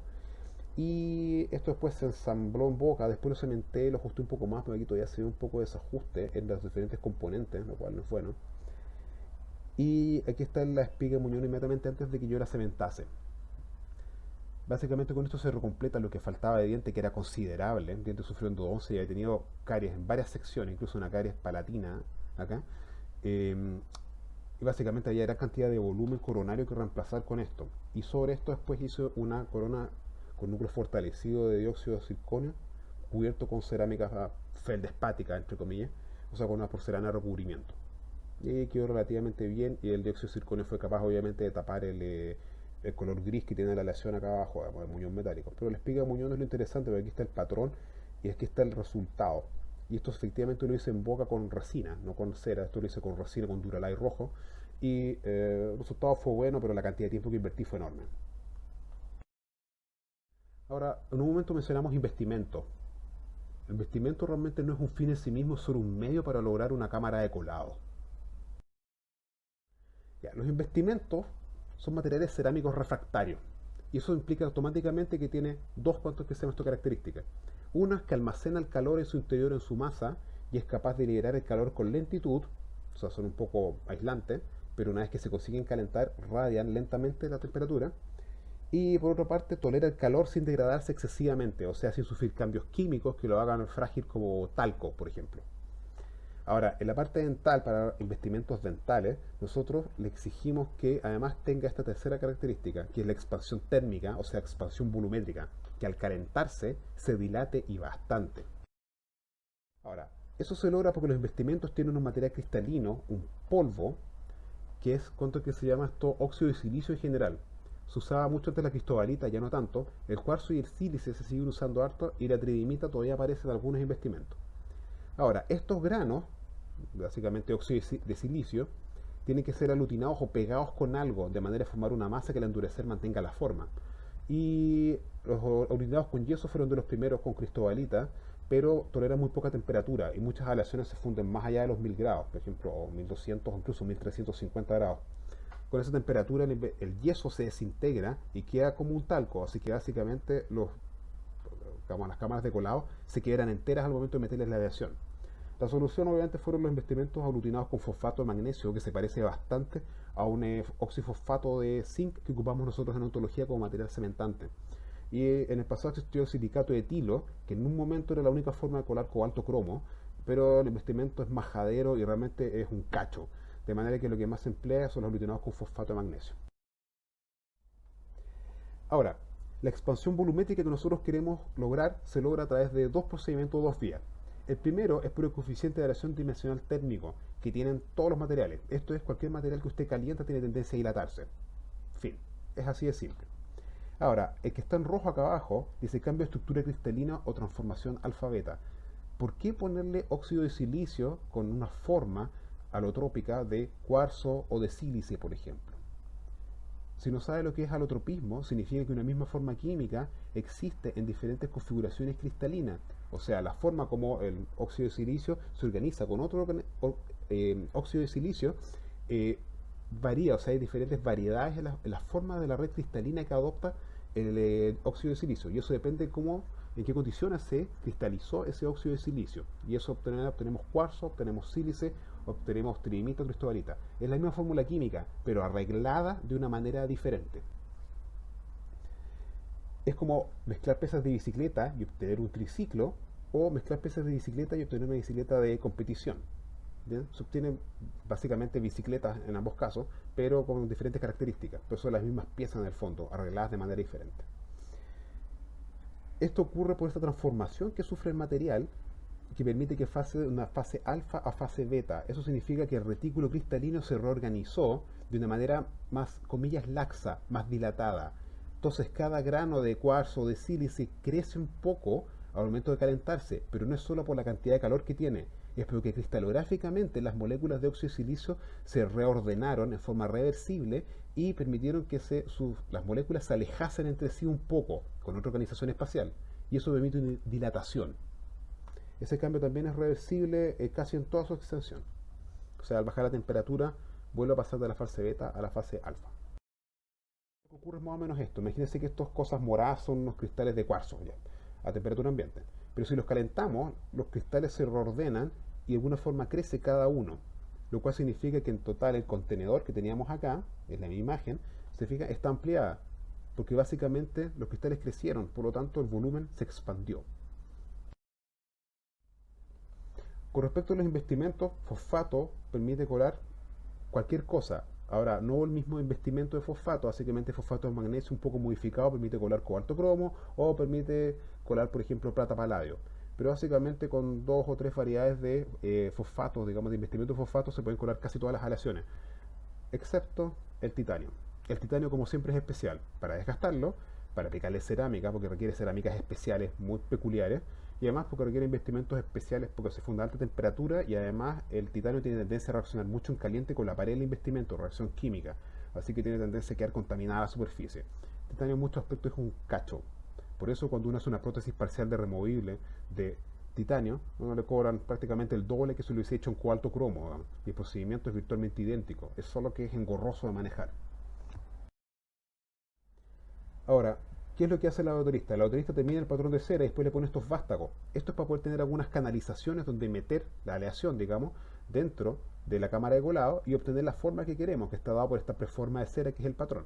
Le pone vástagos en diferentes ángulos, eso tiene cierto pauteo para que la aleación efectivamente pueda entrar. Los vástagos no son del mismo diámetro ni tienen los mismos ángulos, si es una aleación de níquel cromo, cobalto cromo o si es una aleación de oro. Cambian un poco las formas, los diámetros de los vástagos y los ángulos con los cuales se colocan. Después toma esta goma, pega los vástagos que sujetan todas estas coronas, incrustaciones, una corona de sustituciones acá, por Dios, eh, las cofias que hay para coronas metal cerámica, las pega esta goma, después lo rodea con un anillo conformador, digamos, de la cámara. Toma investimento que viene de estas formas, los mezcla con espátula, lo espatula al vacío para que no queden burbujas, no queden poros después, lo cual es un desastre. Y después de rellenar todas las oquedades con una espátula fina, rellena esta especie de vaso contenedor que acabamos de lograr, deja fraguar el investimento, la cantidad de horas que sea necesaria, y una vez que está fraguado, da vuelta este cilindro y retira el conformador de crisol, la gomita negra. Y quedan los bases de los patrones, de los vástagos de los patrones, están metidos todos los patrones adentro y las bases quedan a la vista. Cuando la cera se evapore, por estas zonas azules, que obviamente van a ser cavidades después, va a ingresar la aleación dentro de la cámara de colado. O sea, esta zona azul acá, va a desaparecer porque la cera se va a calcinar o evaporar. Cera perdida. Y después de eso, esta cámara que está en azul va a estar vacía. Eso permite que ingrese la aleación al interior de esta cavidad, la rellene y ahí reproduzca lo que nosotros hicimos con el patrón de cera. Entonces, se lleva un horno de cerado, que puede ser el mismo horno de colado con otro programa, ¿no? Se le somete a cierto tiempo y eso empieza a evaporarse, a tirar gas y eventualmente empieza a arder hasta que desaparece. Y no deberían quedar residuos en el interior de la cámara de colado. Ahora recién aparece lo que se llama cámara de colado, o sea, el espacio vacío con la forma exterior de la rehabilitación que nosotros queremos lograr. ¿De acuerdo? Es el contenedor de nuestra restauración. Con la forma exterior está representada por las paredes del investimento, cámara de colado. Ahora, esto se puede calentar, el investimento se puede calentar de diferentes formas. Uno es con tubos directos, como los hornos para calentar una piseta o un horno eléctrico que tiene tubos que se ponen al rojo, o puede ser por algo parecido en microondas, básicamente por radiación electromagnética que induce el aumento de temperatura dentro del investimento. Pero ahora sí es verdad, lo mismo, una interesante exterior de investimento, primero sin cera, de cerado, y ahora originalmente se emplean estas centrífugas, hoy en día se emplean más bien hornos que son de inyección. Básicamente la aleación se licúa y después se mete a presión dentro del molde, digamos, de la cámara de colado. Pero se ocupaban y todavía se siguen vendiendo. La forma antigua funciona dependiendo de la densidad de la aleación.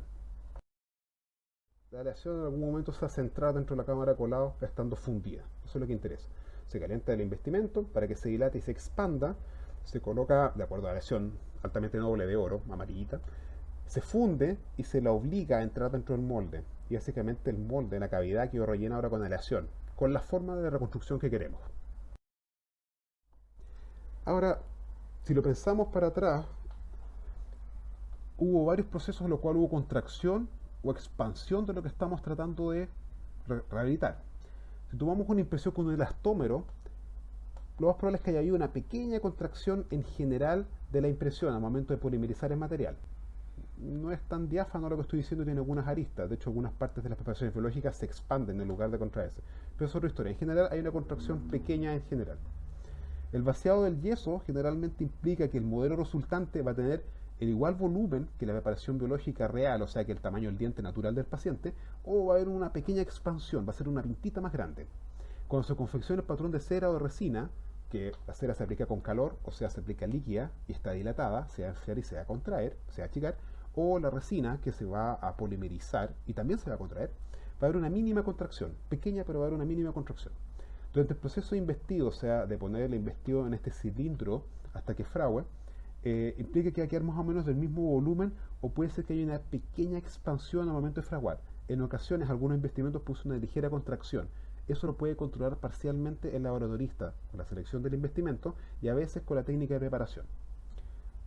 Ahora, cuando el investimento se ha descerado ya, se ha eliminado el patrón de cera en su interior y se calienta inmediatamente antes de inyectar la aleación, el investimento se calienta a la temperatura de fundición que recomienda el fabricante, por ejemplo 900 grados o 950 grados para fundir una aleación de 1100 grados, por ejemplo. Ese calentamiento, que es para la dilatación del investimento, va a producir una expansión térmica por el hecho de ser un material que se está calentando, y la expansión de transformación, o sea, esto que le pasaba a la sílice o al cuarzo, que cambiaba su retículo cristalino y básicamente los cristales crecían. Entonces el conjunto de la cámara de colado se agranda. Ahora, ¿por qué diablo esto es importante? Porque la aleación va a entrar a, supongamos, 1100 grados de temperatura, o más tal vez en un níquel cromo o un cobalto cromo, va a entrar caliente y mucho. Y los metales cuando se calientan en general se dilatan y bastante.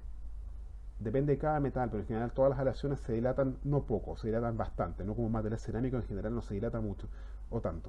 Las aleaciones metálicas se dilatan bastante al calentarlas, pero nosotros no las ocupamos después fundidas, pues. Esperamos hasta que el material pierda temperatura, se endurezca y quede a temperatura ambiente, o sea, hay una diferencia de 1050 grados en forma inmediata, lo cual implica que la aleación al momento de enfriarse se va a contraer un montón. Ahora, como entró en una cámara que era más grande porque el investimento se expandió al estar caliente, básicamente inicialmente la incrustación o corona o la prótesis removible que usted está haciendo en la aleación metálica va a ser más grande de lo que corresponde que el final. Al momento de enfriarse se va a achicar. Después de todo este juego de compensar una cosa con otra, vamos a obtener una incrustación, una corona o una prótesis removible que debería calzar relativamente bien y rápido en boca del paciente. Y por eso se dice que esta es una técnica de colado compensado, porque las contracciones y expansiones de cada etapa se supone que están compensadas mediante el procedimiento hecho en forma precisa. El procedimiento suena complejo, pero los autoristas que están acostumbrados, sobre todo a colar ciertas aleaciones como níquel cromo, cobalto cromo, lo hacen con una velocidad que es sorprendente, que es hija de la experiencia, digamos, y del pulir su técnica, digamos, lo cual está bien. Bien, vamos a ver un videíto de incrustaciones metálicas. Una piedra troncocónica de extremo plano y ángulos redondeados, y tomamos la misma preparación biológica que usamos en otro video y la modificamos un poco para seguir torturando el molar. Básicamente vamos a completar una preparación biológica para un inlay metálico, tratamiento antiguo que ya no se ocupa. Preparación biológica que es expulsiva hacia oclusal, y además la cosa del bicumbicel que se ve como esta banda roja.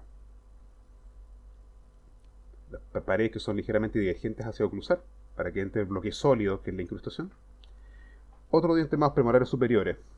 Un acceso inicial con una piedra esférica, después troncocónica, extremo plano, tal como se ve acá para hacer un cajón oclusal, pues cajones proximales, y aquí estamos haciendo la reducción de la cúspide debilitada que vamos a cubrir, que en este caso fue la palatina, de manera a hacer espacio para la aleación metálica. Y parte de la preparación biológica, de hecho, se bisela también, lo que se ve en banda roja, una sección.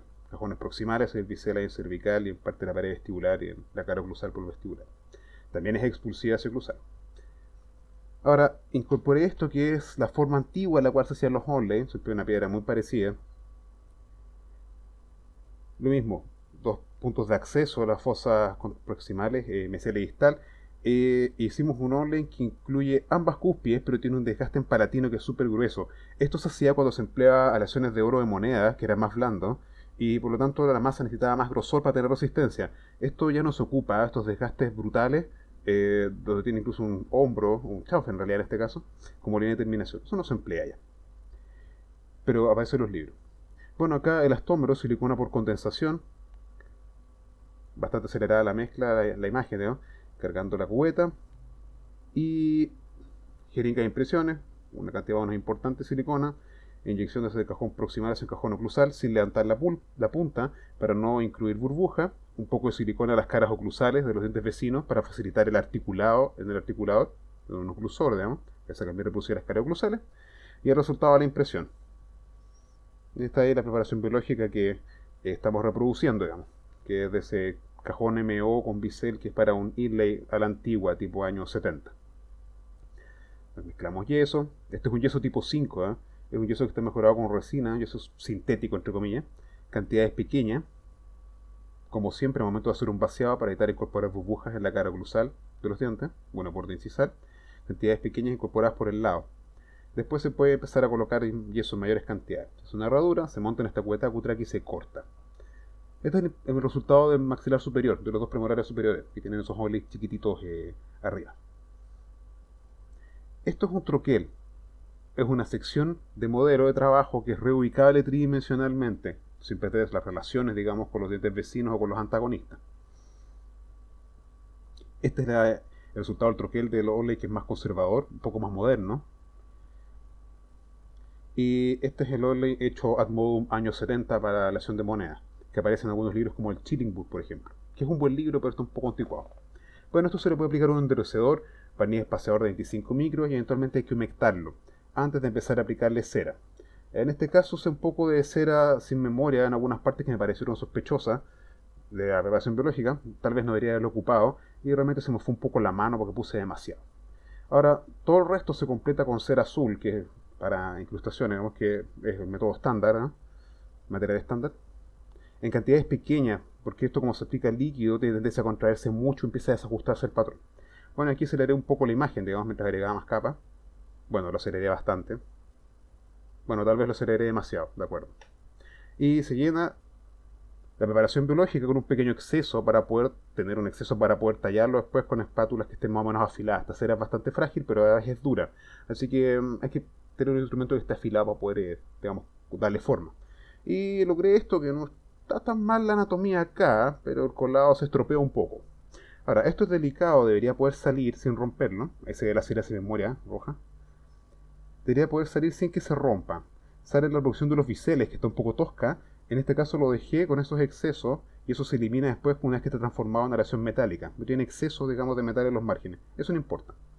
Y la cara proximal, en vez de estar convexa, está ligeramente cóncava. Eso también se arregla al momento de transformarlo en aleación metálica. Bueno, esto es el patrón, con la forma casi exacta de la reconstrucción final, casi, del Oley, que es más conservador, apto para plata paladio, níquel cromo, que es el diseño más moderno y mucho menos destructivo que el diseño, comillas, tradicional. Esto obviamente hay que poderlo retirar sin que se quiebre, de manera que hay que hacerlo en algún momento, con mucha delicadeza, aspecto de la cera, por dentro, y eso capta por precisión, Dios mío, sin romper los bordes, que son de cera y muy frágiles, entonces los biseles sobre todo. Y este es el Oley a la antigua, digamos, para aleación de oros muy blandos, tipo monedas, digamos. Un tremendo desgaste, digamos, dentario para darle grosor a la aleación de oro. Esto ya no se hace, no se hace de esa forma. Bueno, el autorista realizó el embestido y el colado, el níquel cromo, que es barato y resistente. Y aquí está el cilindro de investimento después del colado. Lo estoy rompiendo con unas tijeras para yeso o para investimento. Y dentro de esa masa de investimento van a empezar a aparecer los vástagos y después justamente las estructuras que obtuvimos después del colado. Este no es el mismo caso, digamos, otro caso que vi, pedí permiso para poder digamos, filmarlo. Con una fresa con poco filo, sacan los restos de investimento y después lo llevan a esto, que es una arenadora. En este caso tenía óxido de aluminio a presión, tiene un chorro de arena y empieza a desgregar lo que queda de investimento adherido a la superficie de la aleación metálica. Y ahí aparecieron los casos que estaba haciendo la loterista en ese momento, con espigas, muñones y una corona de sustitución, me parece que había por ahí. Bueno, este era el caso de nosotros. Este es el Oley, digamos, con cobertura parcial, digamos, de una cúspide solamente, no de las dos, y tal como salió el investimento. No terminó de entrar del todo, de hecho, te costó un poco hacerlo entrar. Y tiene el vástago pegado todavía por el cual ingresó la aleación a la zona del patrón de cera que nosotros habíamos hecho, que yo había hecho. Dijo Carborundum, mucho cuidado no cortarse los dedos con el disco, eso se calienta un montón con el disco, hay que tener cuidado, enfriarlo con un poco de agua. Estamos eliminando la marca final del vástago.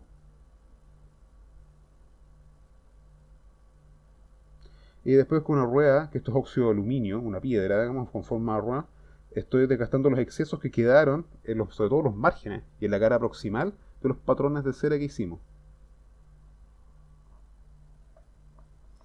Con estas piedras también se le puede dar la forma o queda corregir un poco la anatomía. En muchos aspectos realmente estropeé la anatomía con estas piedras, de usaba piedras diamantadas más delgadas y la anatomía la arruiné.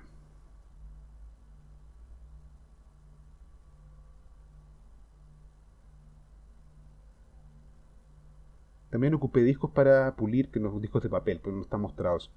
Bueno, el resultado final que logramos fue esto. Este es el aspecto del inlay. Una vez que le corregimos la forma de cara aproximada, le sacamos brillo y le dejé una anatomía secundaria no tan buena como estaba en la cera. Este es el onlay a la antigua, con cobertura de ambas cúspides, incluida la cúspide vestibular, con un tremendo desgaste, eso no se hace. Tiene buena estabilidad y buen anclaje, buenas retenciones, ¿no?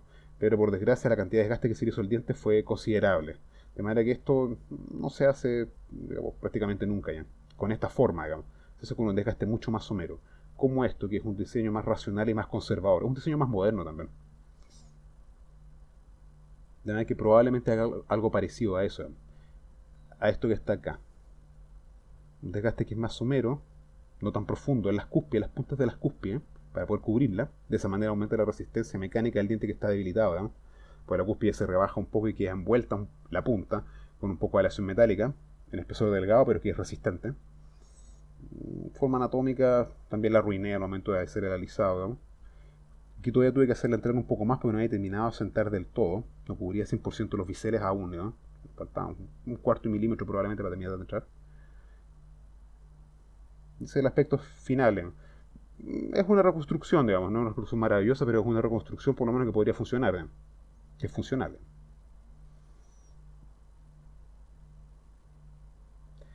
Cosas importantes, hay que tener mucho cuidado con las correcciones de la oclusión, ¿eh? No haya interferencias o contactos prematuros, peor todavía, en el acto de cierre o interferencias en movimientos laterales. Lo que estamos tratando de mostrar acá, cómo la cúspide palatina se relaciona con la fosa antagonista ahí, cómo entra, digamos. Y el inlay es exactamente lo mismo, que garantizar que la cúspide palatina superior encaje de una manera racional, digamos, de primer molar, encaje bien, digamos, sobre esa fosa central. Bueno, ojalá les sirva. Suerte.